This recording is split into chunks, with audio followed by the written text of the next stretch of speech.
Hello, everyone. I think we can start. So I'm Clara, Marketing Manager in Jet, and welcome back to the Jet Entrepreneurship Talks. So these talks are based on a TEDx format, as they are 15 to 20 minutes inspirational speeches, and then you will have the chance to ask a few questions to our guest speakers, as we will have 10 minutes of Q&A approximately. But let's get started on today's event. So today we have the chance to host Romolo Ganzerli and Paolo Dammassa.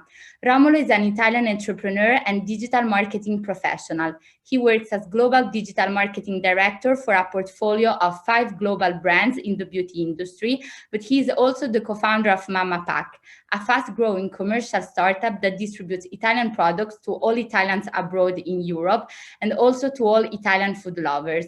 So hello, Romolo, and thank you very much for being here with us today. Thank you very much, Clara, for the nice introduction, the kind words, and of course, for thinking about me for this event. I'm glad to be part of it. It's our pleasure. Good. Shall we get started? Yes, of course. Perfect. Brilliant. Thank you. So thank you very much again for the invitation and for the nice introduction. Nice to meet you, everyone on the call. So before diving into the story of MammaPack and telling you a little bit more about the startup I co-founded roughly a couple of years ago with Flavio, I'll just spend a couple of minutes telling you a bit more about myself, given that until just a few years ago I was on the other side of the screen. And I come from Naples. I prepared this slide, which sort of summarizes in a very visual way essentially my life. So top left is the city I'm from, which is Napoli. And I migrated twice, once to Turin and then to abroad to essentially Paris, Berlin, and then now Geneva. I went to Turin to attend Politecnico, so by nature, I say, and by education as well, I'm an engineer. But then I moved to SAP because I realized I didn't really want to be an engineer eventually. And I did the track that brought me from Turin to Paris and Berlin, where I really got passionate about the startup industry. I had the chance to do a couple of internships in the startup industry, especially with Airbus, working on innovation projects, and then with a venture capital firm, which is based in Turin, which is called Euroventures, and used to be called, when I did my internship, Piemontech. And that also was like one of the sort of professional experiences that taught me the most, because when you work for a venture capital firm, first you're able to understand what venture capital funds are looking for in entrepreneurs, and then you're also able to sort of look into the future a little bit. I remember that when I was working there, we met the founders of Satispay, Alberto Dalmasso and his partner, which now are like famous worldwide. And back in the time, in 2012, they were just 2 guys with an idea asking us for €1 million that we didn't give them, unfortunately, and we should have probably. But that's just to say that like working for a venture capital firm helps really a lot. So in case you have the chance to do during your internship, it's highly recommended, especially if you have passion for entrepreneurship. Top right, you see my family. This is a picture from a few years ago that well summarizes, I think, how my family is, which is a bit messy. We're 7, so big family, 5 siblings. I am the oldest. Now my life is divided between MammaPack and Coty, which is a beauty conglomerate, essentially, and where I work as digital marketing director. So that's for the professional side, while for the professional side, which is everything that you see on the right, I love playing tennis, and I'm living here in Geneva with my girlfriend, Francesca, and quite a lot of plants. And some of them, probably you can see them as well in the background behind me. Good, now on to MammaPack. So we start with telling you a bit more about what is the problem, or what is the opportunity there. So there are 5.1 million Italians that are living abroad, and that's just, according to the official statistics. The real number is most likely much higher. And most of these people live actually within the boundaries of the European Union. We estimate that they are about 3.3 to 3.5 thousand, which is essentially like another region in Italy. On top, we know that Italy and Italian food and Italian products are not only famous for and be among Italians, but they're also famous and very popular among non-Italians. So here, the two markets that we are really going against are, on one side, the 5.1 million of Italians living abroad, but on the other side, really the meat is to get into and to tap into the export market that is currently valued in roughly 150 billions. So until yesterday, the solution for those that wanted to buy Italian food that were living abroad, and I guess some of you, as you are living also outside of Italy, have experienced this already. There are essentially three main solutions. The first one is to do it yourself, like you just put stuff in your bag and you leave with a suitcase which is filled with food, which probably all of us have done at least once.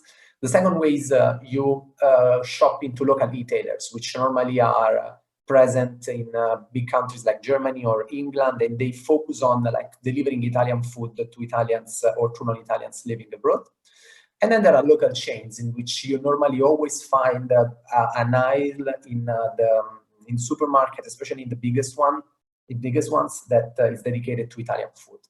However, there is a problem with this solution, which is they are either too expensive, either you don't really find a lot of products. And so that's why MammaPack wants to position itself and has positioned itself as the solution that allows you to get any product you wish to get at a price which is fair. So essentially, we are distributing Italian products to Italian living abroad, and we can count on a catalog of roughly 10,000 products across 4 main categories, which are food, but not only food. We have also like personal care, home care, baby care, and soon we're going to also include pet care.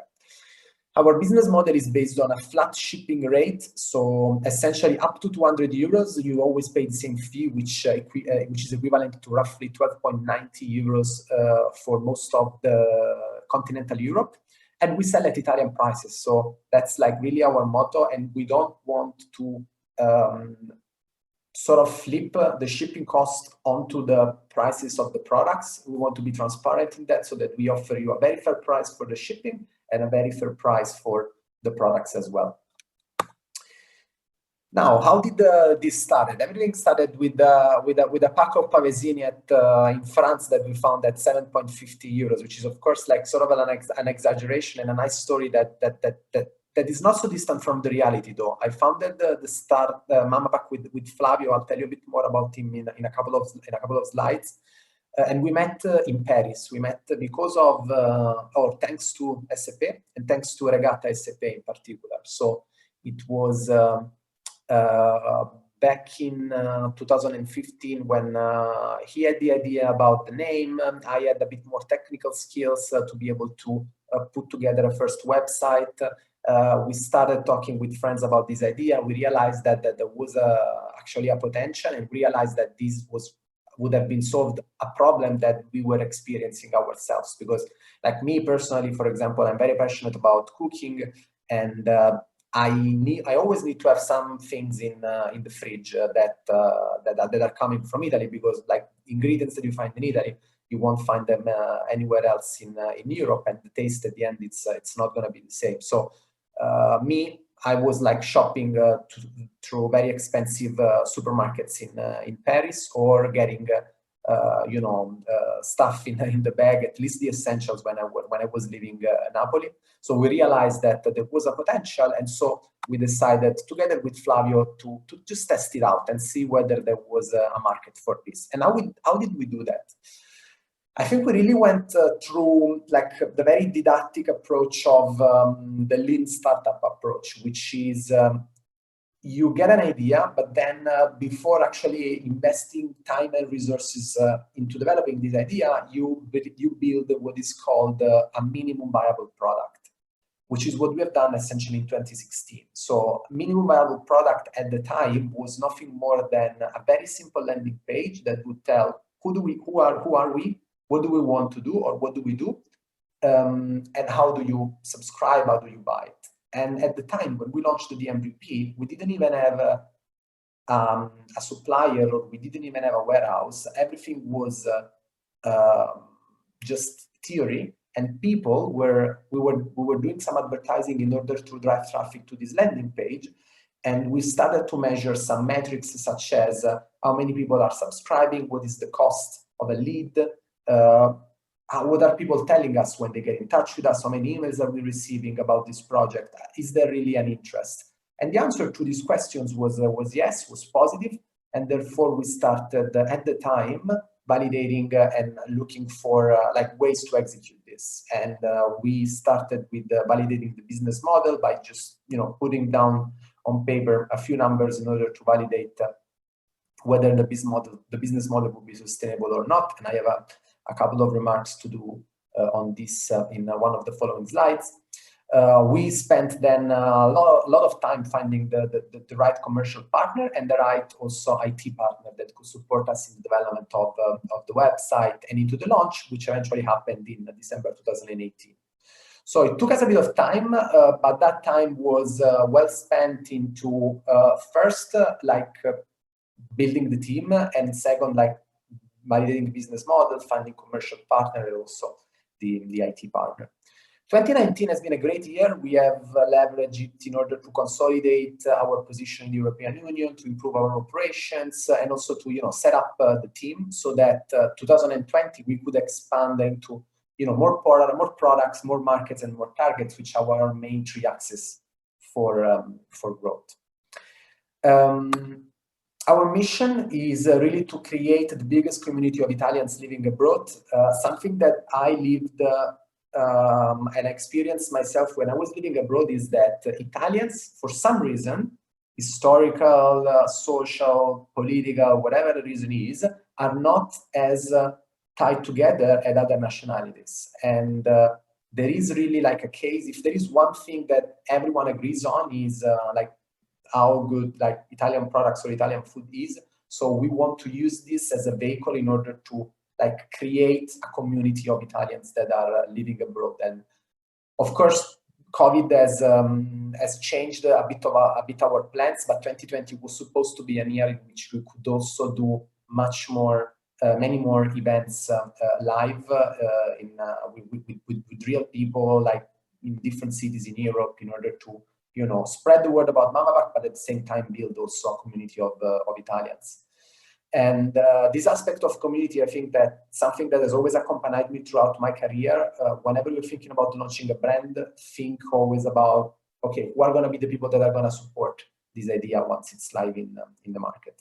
And the business mission is to become essentially the largest exporter of Italian food products globally. So not to limit ourselves only to serving the markets of Italians living abroad, but really going much broader than that, given that there is a big market waiting for us.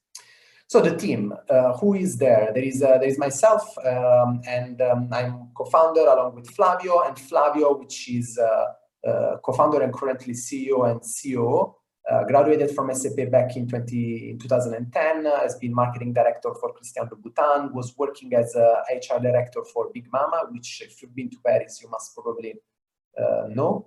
And since then, our team has expanded, and now we count 6 people, which are Roberto and Claudia, which take care of respectively customer care and e-commerce, along with Claudia takes care of it together with Oreste, and Elvia does all of the work about community management. The good thing and what I'm happy about is that some of these people, for example Claudia or Roberto or Oreste, they were not living in Italy, and they came back so that they could do their internship or start their full time with MammaPack in Napoli. And yes, something I didn't mention is that MammaPack is headquartered in Napoli. We got some good press review. Just quickly here, a few of the articles that have been talking about us over the past 12 months or so. And our main website, our main portal is mammapack.com, which now counts roughly, I would say, 40 to 50,000 users per month. We have now actually more than 18,000. It's actually 40,000 registered users with a very decent bounce rate and with a very decent as well average order value and conversion rate, which I'm going to spend a couple of words in the next slides. From an e-commerce analytics standpoint, as I was saying, so that's just numbers for this year. We've been shipping more than 53,000 orders to more than 45,000 registered users. And the good thing about MammaPack and what gives me more trust about the service is that there is a good percentage of our revenues, which is actually coming from users that have ordered more than once, which is a good sign that we're doing a good job from a customer experience standpoint overall, and that the value proposition resonates well with the audience. People buy, and then they recommend to others, and then they buy again, which is essentially the kind of virtuous cycle that you want to trigger when you have an e-commerce startup. On the right-hand side, just for your amusement, there is the ranking of the top 3 products that Italians buy. These are numbers for this year, and this is how many Polpamutti, Gocciole al Cioccolato, and Fonsis we sold. And it was a big surprise to me to see that this ranking is consistently the same month over month and year over year, and to also see that Fonsis are ranked number 3, because I mean they are not even produced by an Italian brand, so that was funny to notice. So when it comes to our website, we started off, this is from January 2019, and the reason why I wanted to put it there is because it tells you a bit more about the story of our startup. Like, we started with a very low conversion rate, around 1%. People were not maybe trusting us. We were new in the market.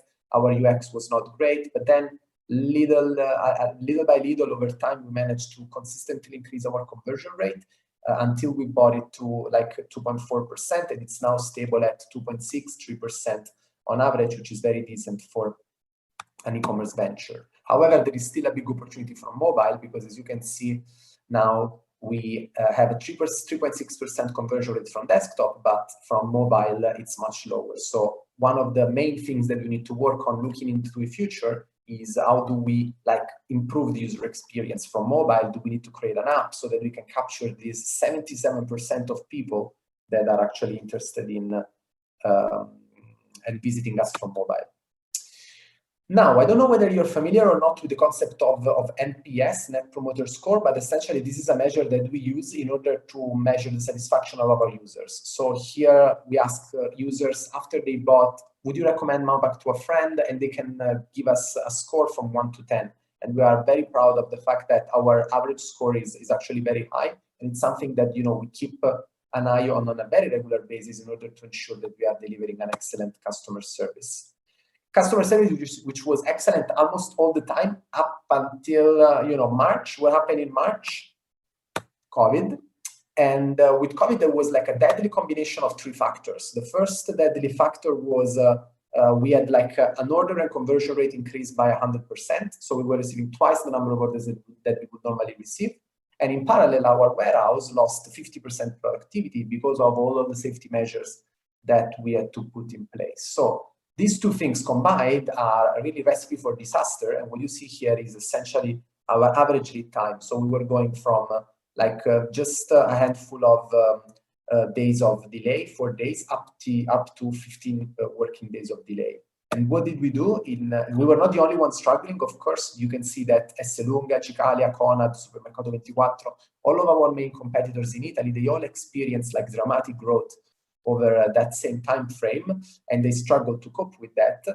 And it's true that it's a happy problem. And how did we bridge this gap? Is by launching a separate website, which is called the Box MammaPack, that essentially allows you to buy ready-to-ship boxes, which are shipped within 24 hours. And on top of having a more convenient shipping rate, because it's free after 19 euros, you also have a discount on the total price. So we kill 2 birds with 1 stone, because essentially you are able to sell products and serve your market anyway, keeping your customers happy by essentially allowing them to receive goods in a reasonable amount of time, despite the fact that they cannot pick and choose what to put in the boxes.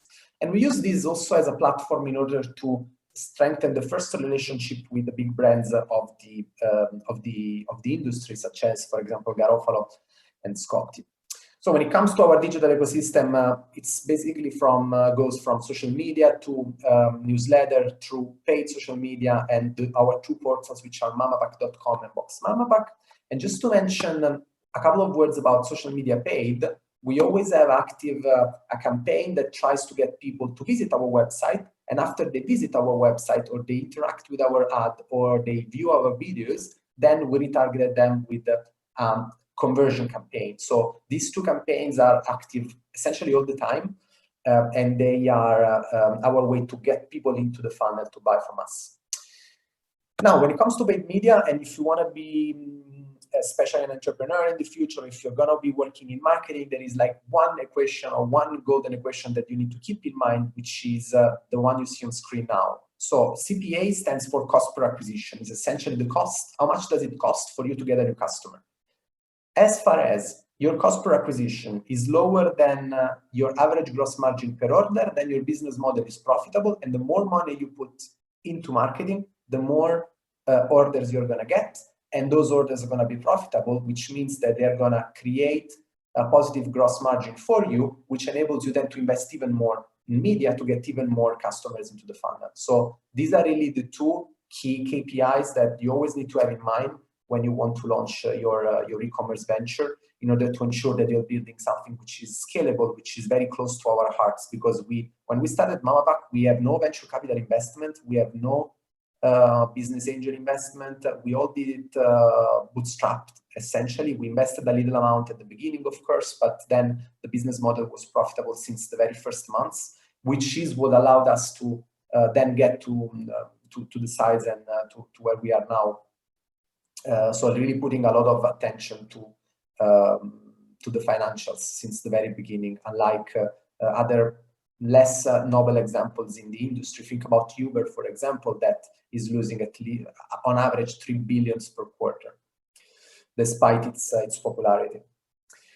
So then, moving on, normally when it comes to paid media, as said, we always have the awareness campaign and the conversion campaign. So we try to present the products in a very engaging way for our users, and we always try to use, as far as we can, of course, user-generated content from people that shop on mammapack.com, because that's really like the best possible review that you can dream of, because these are like authentic reviews from people that bought you and that believe in your products, and they are very credible in the eyes of especially new consumers that do not know you. Our ecosystem on social media really resembles what most brands have at the moment. So we have Facebook, which is for us the conversational platform, where we have like roughly 30,000 users by now. On Instagram, we are at more than 10,000 now. And here as well, we are using it as not as a conversational platform, but rather as the platform that allows us to hero the users that are shopping on mammapack.com. So a lot of user-generated content on the feed and also on Instagram stories. And then we have the newsletter, and the newsletter is for us really a way to keep a direct way of talking with our community. So I like to think about this newsletter as a newsletter that you look forward to receiving. So it is not spammy, it is not pushy, it's not trying to sell you anything. In most cases, it's just telling you stories about things that you, as an Italian living abroad, might be interested in. And as I was saying, MammaPack community is really, like the community at MammaPack is really at the core of our communication. And you can see here a few of the stories that our users around the world have done. You see kids, ladies, gentlemen, dogs, cats, and really it's a lot of pride for us to see this, and it's what gives us the most energy in our daily work. And you see also that in each of the boxes, you probably notice it in the slide, especially if you're Italian, there is a little magazine that we always add into each box, which is Topolino. And Topolino is, for those of you that are not Italian, it's like a magazine from Italy that when you're a kid, it's like 99% chances that you've read it at least once in your life. And we bought essentially thousands of Topolino from eBay from the 80s and the 70s, and in each MammaPack that gets shipped, we always add a Topolino, which is like a gift that brings the recipient back to when he was young.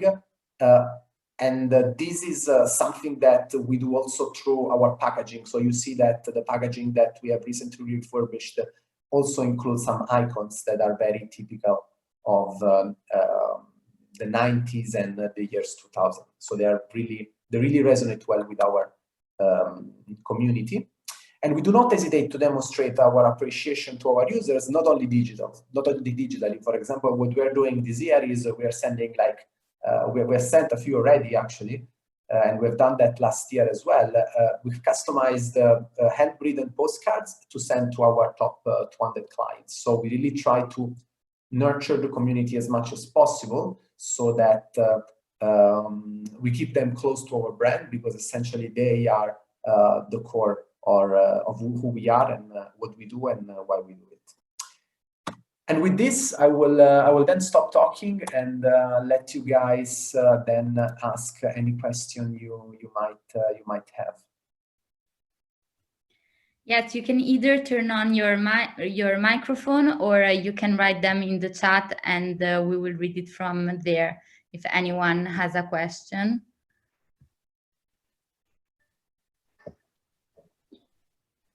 Yeah, I do. Thank you, Romolo, for your really inspiring speech. And my question was related to your supply chain, because I was wondering, how do you manage your supply chain in such an unpredictable business? So good question. Thank you, Matteo. And the way we manage it is we try to forecast 6 to 12 weeks in advance, so that we are clear on how many orders we are going to get we're gonna need to ship in 6, 12 weeks from now, so that we are able to arrange supply accordingly. Now, the big advantage that we have within our current supply ecosystem is that the lead time from the moment that we make an order to our supplier until the moment we receive the merchandise is actually 24 hours, more or less. So if we send an order on Monday evening, we get the goods Tuesday morning / Wednesday morning latest. So we are able to do a sort of just in time. We receive an order, we collate all needs in terms of goods that we not have in our inventory. We send the request to our supplier that delivers the good 24 hours after our order, and then we are able to assemble the boxes and still have a decent lead time for shipping. And I hope that answers your question. Yeah, thank you very much. Of course. Okay, perfect. We have 2 questions in the chat. So we have one from Marina Ranalli. So now that Casa Surace launched the Stai Pacco, what is the strategy that you intend to use to remain the leader? So thank you for the question, Marina. We know the team at Casa Surace very well. We've been actually in contact with them for quite some time before and after they launched the Stai Pacco. So we don't really see them as competition. In which sense? They do have very limited capacity versus what we do. So from a supply side, they really focus on doing limited edition, max 100 or 200 boxes per edition, let's say.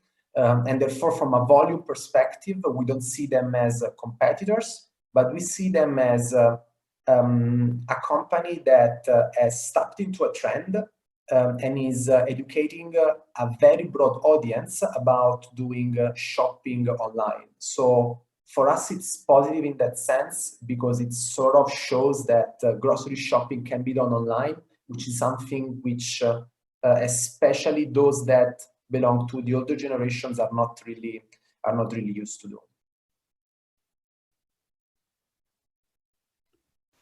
Okay, perfect. We have another question from Martina Bersani.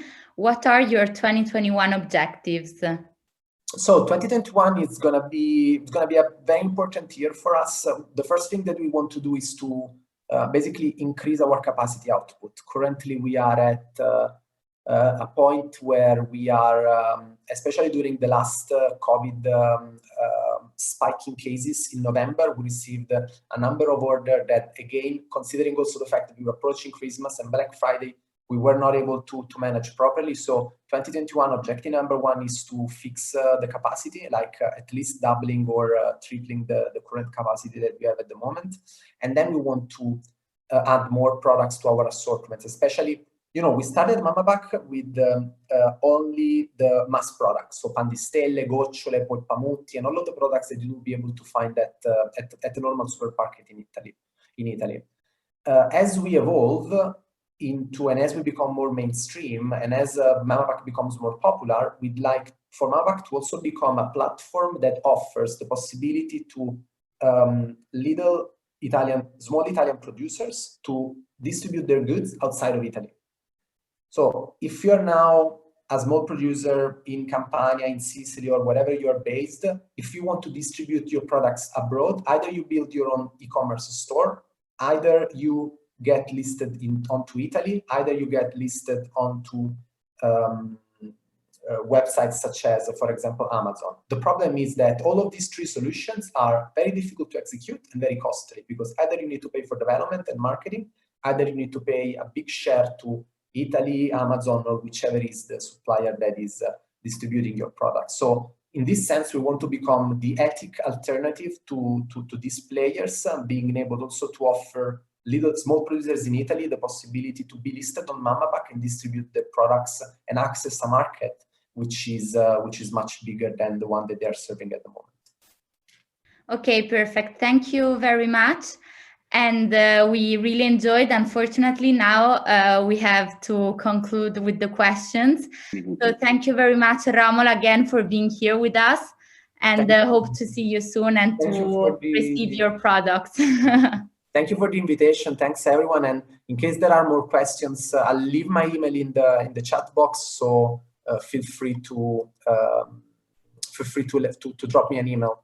And I'm okay. Thank you very much. Thank you.